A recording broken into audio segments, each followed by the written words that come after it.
Welcome to the JAMODI podcast. We are all surrounded by amazing coaches and leaders. So let's get an inside look at not just what they do, but how they do what they do. After all, becoming the best versions of ourselves is JAMODI, just a matter of doing it. Welcome to the Ballology app Ultimate Demo. Trusted by leaders in the game. Ballology is a player development platform built for coaches and players alike. You can expect live shot tracking, workout libraries, and AI insights. You can easily chart team shooting drills in practice or in training sessions. Track all of those shots using an iPhone or an Android device in real time. You can view your team's performance through a video archive or by using our shot charts. After every shooting workout, take a look at your breakdown by viewing your percentages and your shot locations. Let's take a deeper look to learn how to make the most out of the Ballology app. Let's see how you measure up in the Ballology Skills Assessment, where you can test your shooting skills versus other shooters worldwide. Navigate to Ballology AI, where you can ask any question to get answers in real time for smarter training. Make that footwork a little more sharp. Coaches or players can create custom workouts in just minutes. Hit your on-court skills or basketball IQ or even strength and conditioning. It can be done on the Ballology app. Compete with everything you do on the Ballology app through our workout leaderboards.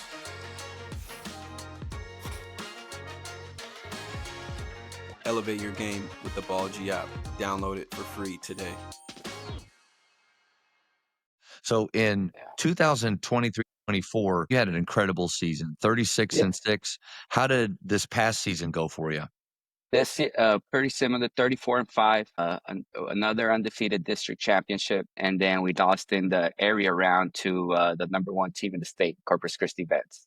So we ran into them with a big school, small school split. We had a tough draw with Corpus Christi Vets, so we lost to them in the second round.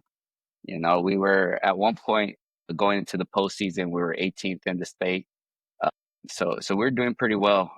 I mean, not to say you want to beat the best to be the best. So it didn't matter. We had to go through Corpus Christi Vets to make a good run. So fortunately, we caught them in the second round, and they were able to keep going, and that's where we lost. You know, so it was a good experience for us. But yeah, we're ready to reload again. They're also ready. They bring everybody back as well. So we'll see how it goes. How did you like the split between the big and small? I thought at some points, like if you look at it, very unfair to some schools, because in one sport they were playing big school, and then another sport they were playing small school. So are you a big school? Are you a small school? Well, no, it depends who goes in, you know, well, it depends who doesn't go in. So it's very inconsistent as to measure the success of a holistic program of a school, you know. Well, the girls basketball team went D1, but the boys basketball team went D2. The baseball team went to the Elite Eight, but they went D, you know, so it's very, very inconsistent for schools to measure or to even prepare where they're going to end up come playoff time. Some schools like ours, we're going to be big school regardless because we're the highest enrollment in our district. But those middle enrollments, that don't really know where they're going to end up, I think it's a little unfair for them. And I think they should have waited till the next realignment and just make it like D1, D1, 5A, D2, and from there play it out. I've heard that from a lot of people, well, kind of the stories that you said. But you're right. You also mentioned, like, at some point you're going to be playing the best anyway. You're going to meet somebody that is either, unless you're that one that finishes it all the way out, you're going to meet somebody that's as talented or more. And at Midway, the challenge is it's a good district this year. We got one more year until a realignment. I think some things may happen with the clean schools, but we'll see. But, you know, it's a good district. And if you make your way in, your reward is the Duncanville district first round. But it's kind of like you can either, I think it's all about how you frame it with your team, right? Yeah. You can either look at that like, hey guys, like let's just get in and, man, we'll see what happens. Good luck. Sucks to be us. You could take that route, or, Yeah. I mean, what a privilege, like, right? That pressure is No, a no. privilege to get to play those types of teams. And then what you gotta do is make sure, and one of my buddies, Chris Ryburn from Midland Christian, had a great nugget years ago. He said, "You gotta make sure that the best teams that you play aren't in playoffs." And I think the Yeah. meaning is that is like in pre-district, you gotta be out there trying to find some teams that will push you more, or at least to the level. Maybe there's not a lot better than Duncanville and those guys, but Yeah. at least to their level, right?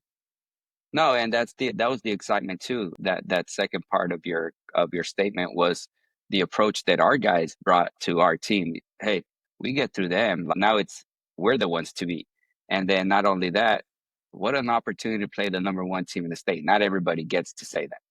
Not everybody gets to have, of course, the teams in their district do, but in the playoffs, hey, you're gonna face the number one team in the state. Not everybody can say that, and we're fortunate, to play them. We played them well. Of course, we can always basketball is a hindsight sport. If we would have done that, we would have done this, but it's here or there. Uh, Now it's just focus on next year. With the district that you have, the path that you gotta take, all throughout the season, we're trying to get better and better, be 1-0 each night. But what's your philosophy on the how you use scouting reports and what type of in-game adjustments that you make? Yeah, that's a great question because I've kind of grew through my coaching career. I don't want to say I was a young head coach, but my only head coaching job was at 30 years old. And at 30 years old, you think you have it all figured out. And Yeah. I used to be very big on scouting reports on the kids, and I would quiz them in the middle of practice.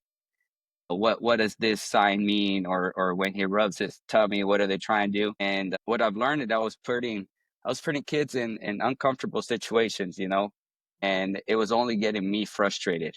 And as the years went by, I learned that the scouting report is more for me. It's not my kid's job to know when the coach's ear gets tugged. What it means. It's my job to know what it is, what that means, and how to prepare my kids.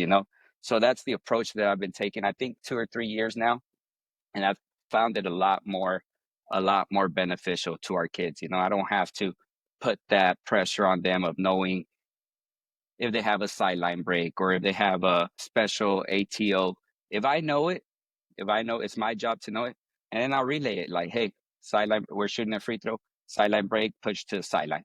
I don't need to be questioning them in practice and putting them in a tough spot where now they're nervous and they don't want to answer. And then they start stuttering, hey, we're not here to do that anymore. But I used to stop practice and quiz them. Hey, if he does this, what's that? And then, of course, the ripping. Y'all aren't watching film. You're not paying attention. You don't care as much as I do. And it's not for them to care as much as I do. I think one of the coaches on your podcast or another podcast said it perfectly. They're like, it's our job. Oh, no, it was the coach at TABC from St. Thomas. He's like, it's our job to care. It's our job to care more than the Yeah. kids.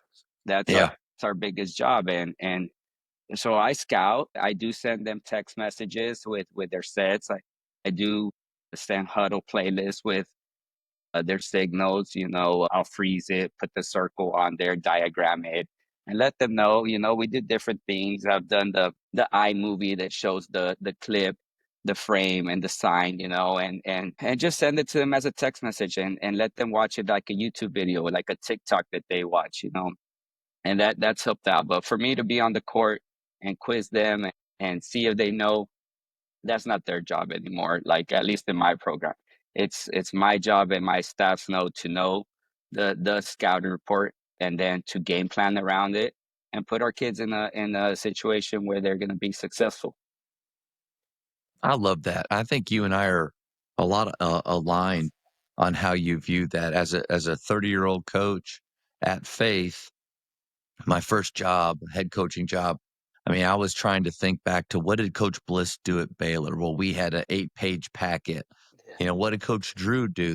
Before games, they would quiz us and we couldn't leave to go out there and shoot until we had the quiz right. What did Wes Watson do at McKinney? And it was a big packet. And there's nothing wrong with those packets. So I don't want to come off like that in any No, no. way. But I think you nailed it. We need to know and be prepared for what they do.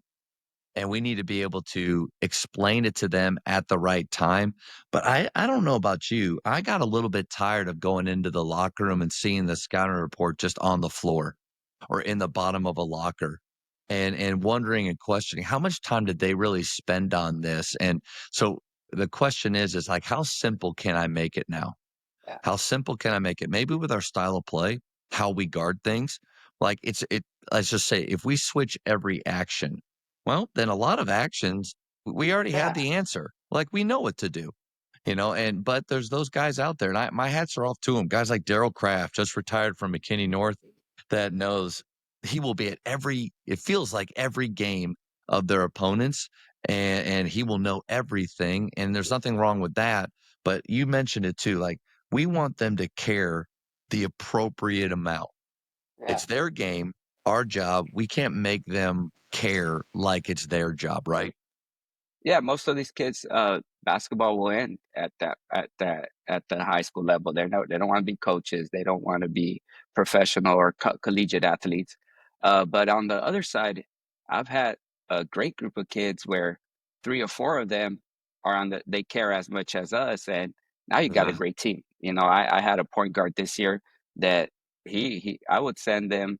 I got 2 funny stories. I got a point guard that I would send the stuff, and in the game he would see it and he would call it out too. Boom. That's just a plus. That's a bonus, that's hey, now there's 2 of us out there, one on the court and one on the sideline. So you're gonna have those kids too that care just as much and want to learn and want to play at the next level. And to play at the next level, they are going to get the 8 pages. So those are conversations we have, like, hey, you are looking to play at the next level.